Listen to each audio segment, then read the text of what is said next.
আজ মুরারিপুর বণিকপাড়া মাদ্রাসার উদ্যোগে বাগডাঙ্গা বাজারে আমরা ওয়াকফ সংশোধনীয় বিলের প্রত্যাহারের দাবিতে ইফতার নিয়ে বসেছি।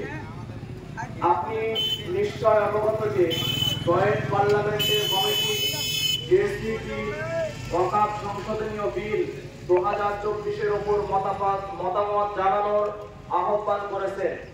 একজন সম্মানিত নাগরিক হিসাবে এই উপলক্ষে আমাদের মতামত জেপিসি কে জানানোর দায়িত্ব আমাদের। এ বিষয়ে অল ইন্ডিয়া মুসলিম পার্সোনাল ল বোর্ডের মতামত দেওয়ার সূচনা করেছে।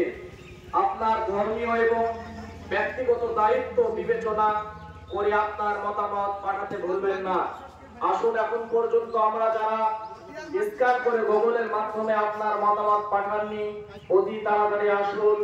আজ 13 তারিখ রাত্রি 12টা পর্যন্ত স্ক্যান পাঠানো হবে। তাই আপনাদের কাছে অনুরোধ, আপনারা সকলেই আসুন।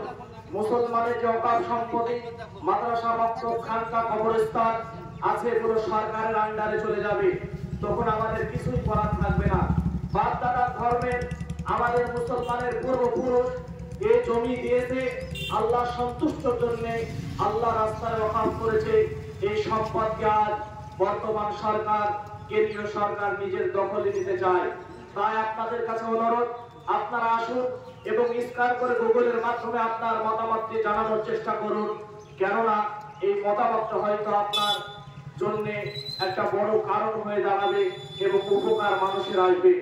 এই জন্য আপনাকে আমাকে আসতে হবে, না হলে মসজিদ, মাদ্রাসা, কবরস্থানে মাটি দিতে গেলে সরকারের অনুমতি দিতে হবে। সেই দিকে লক্ষ্য করে আপনারা আসুন। আমরা মুরারিপুর বণিকপাড়া মাদ্রাসা শিক্ষক, ছাত্র এবং সেখানকার মানুষজন নিয়ে আমরা বাগডাঙ্গা বাজারে এসেছি আপনাদের কাছে। আপনারা আসুন, স্ক্যান করুন আর সরকারকে জানিয়ে দিন যে এই বিল